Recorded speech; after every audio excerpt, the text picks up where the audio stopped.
Hello and welcome to this special presentation of Rajya Sabha television, the question hour, wherein we bring you the important questions asked by the members of parliament and responded to by the government. I am Vishal Dahiya and with me is my colleague Kriti Mishra. Thank you so much, Vishal. So let's begin the question hour show. And the first question that we've picked up is from MP Narayan Lal Pancharia, and he has asked the government about the steps taken to expand the scope of Pradhan Mantri Kisan Samman Nidhi Yojana. Well, the government has responded to this question in affirmative, saying that the Pradhan Mantri Kisan Samman Nidhi Yojana has been expanded, and this has been done to cover all farmers' families in the country, irrespective of the size of their land holdings.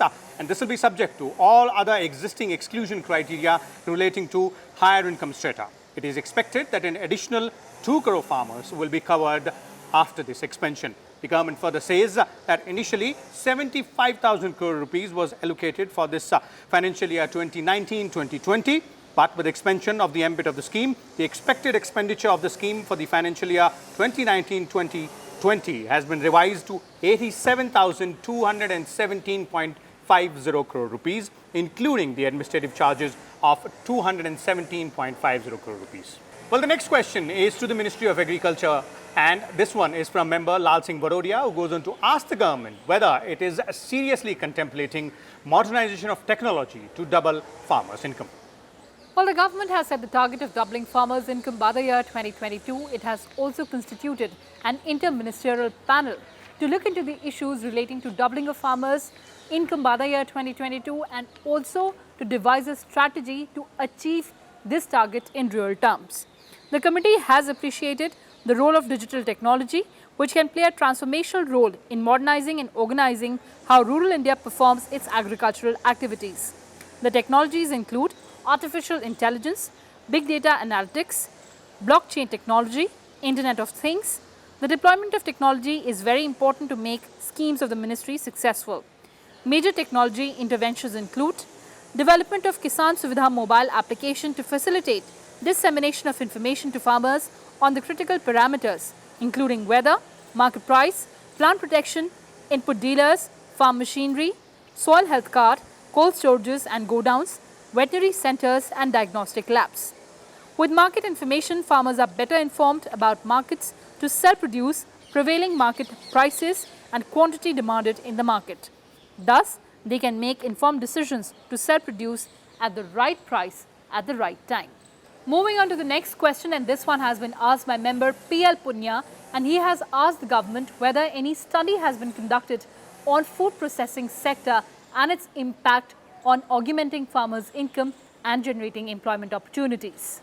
Well, the Food Processing Ministry has given a detailed answer to this question, and it says that the food processing and preservation activities has potential in enhancing income of the farmers as it helps in reducing post-harvest losses of agriculture produce on one hand and the realization of better price of the agriculture produce on the other due to the demand for agri-produces by processing industries as raw material.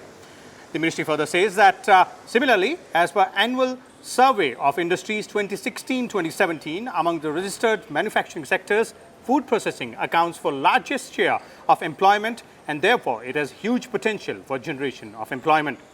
As per latest available survey results of annual survey of industries 2016-17, the total number of persons engaged in the registered food processing sector is 18.54 lakh. The number of persons engaged in the unregistered food processing sector is 51.11 lakh, and as per the report of NSCO conducted sample survey, that is their 73rd round under economic characteristics of unincorporated non-agriculture enterprises in India in 2015-2016. Each new mega food park has the potential to create about 5,000 direct and indirect employment. Well, the next question is to the Chemicals and Fertilizer Ministry, and this one has been asked by member Ripun Bora, who goes on to ask the government whether it proposes to reopen or remodernize the closed PSU, the fertilizer PSUs in the eastern and northeastern parts of the country. Well, the answer given by the government, Vishal, here is in affirmative, and the government goes on to say that 3 units of Hindustan Fertilizer Corporation, Barauni, Durgapur and Haldia, as well as 3 units of Fertilizer Corporation of India Limited, Korba, Sindri and Talcher situated in eastern and northeastern states of the country. As per the decision of Cabinet Committee on Economic Affairs, Barauni unit of HFCL and Sindri units of FCIL are being revived by Hindustan Urvarak and Rasayan Limited, a joint venture of National Thermal Power Corporation Limited, Coal India Limited, Indian Oil Corporation Limited, FCIL and HFCL. Talcher unit of FCI Limited is revived by Talcher Fertilizers Limited, a joint venture of Rashtra Chemicals and Fertilizers Limited, Gas Authority of India Limited and FCIL. Decision on revival of Korba, Haldia and Durgapur units would be taken after viewing the progress of revival of above-mentioned units of FCIL, HFCL based on the assessment of demand-supply gap of urea in the country. Moving on to the next question, and this one has been asked by member GC Chandrasekhar, and he has asked whether there's any shortage of fertilizer in any part of India. Well, the government has responded to this question in negative. The Chemical and Fertilizers Ministry says that there is no shortage of fertilizers in any part of the country, and the government also further lists the steps taken by it to ensure that there is timely supply of fertilizer to farmers all across the country. And these steps are: before the commencement of each cropping season, Department of Agriculture, Cooperation and Farmers Welfare, in consultation with all the state governments, assessed the requirement of fertilizers. After assessment of requirement, DAC and FW projected month-wise requirement of fertilizers. Then, on the basis of month-wise and state-wise projection given by DAC and FW, Department of Fertilizers allocate sufficient adequate quantities of fertilizers to states by issuing monthly supply plan and continuously monitoring the availability through the following system. The movement of all major subsidized fertilizers is being monitored throughout the country by an online web-based monitoring system called Integrated Fertilizer Monitoring System, or IFMS.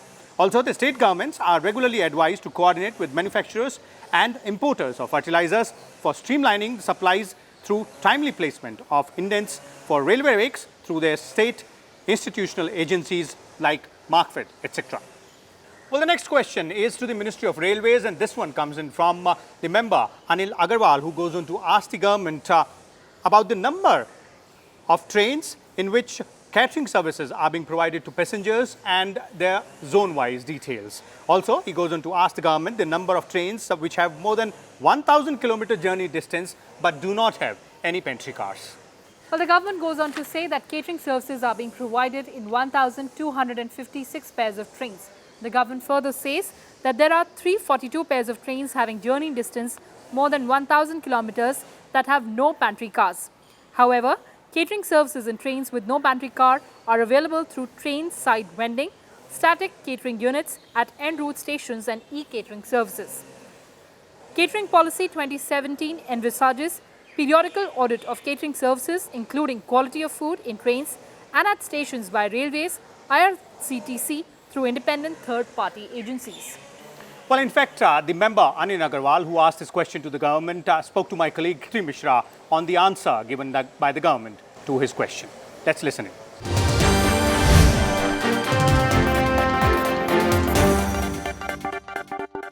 So, member Rajya Sabha, Mr. Anil Agrawal, is joining us on the Question Hour show. Welcome to Rajya Sabha TV, sir. You asked a very important question on catering services in Indian Railways. What is your take on government's reply? No, government has replied very broadly on this subject, and I personally also feel that in last few years, railway has improved quality of food. Yesterday also I travelled in Shatabdi Express, but still there is a big scope to improve. See, in many areas where we can do much better, not even by investing, just by taking care. If we just take care of the hygiene, I think the quality of the food and the hygiene and the everything will be improved. People will be more than satisfied. If you see the food they provide you adequate quantity, they provide you many items, but still you can say the taste is not up to the mark. They can improve the taste also. People will love to have this food. If they take care of the hygiene, sometimes you listen that in some of the areas where hygiene is not proper. So if they take care of the hygiene, I think this can be a very good area, and Indian Railway can earn also from this area, and people have better service. So just need to have some proper guidance, proper care, that's all. Also, you mentioned about hygiene. How important is the component of cleanliness in catering services in See, railways? cleanliness and hygiene too are the most important part. If you give even tasty food and the food is not okay, if somebody takes it, consumes it and he fell ill, so this is not at all acceptable to anybody. And hygiene and cleanliness are the two major components in food quality and in food services. If someone is not taking care of this, even if they give Amrit to you, it is of no use. So hygiene and cleanliness two are important part. Although in last few years, after the program launched by Honorable Prime Minister, everybody is very much care about the hygiene and the cleanliness. And I hope, I have never visited the kitchen of the Indian Railway, but I feel so that they will be taking care of this. Absolutely, sir. Point well taken. Thank you so much for talking to Rajya Sabha Welcome. Television. Welcome. Thank you, sir.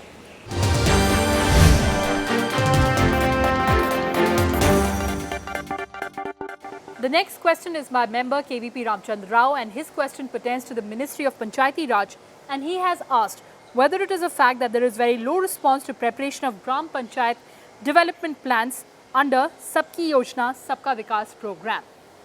Well, the Panchayati Raj Ministry in its response says that the Government of India has rolled out People's Plan campaign Sabki Yojana Sabka Vikas from 2nd of October to 31st December 2018 with the objective of preparation of inclusive, participatory and evidence-based Gram Panchayat developmental plans for 2019-2020 through structured meetings of Gram Sabha or traditional local bodies.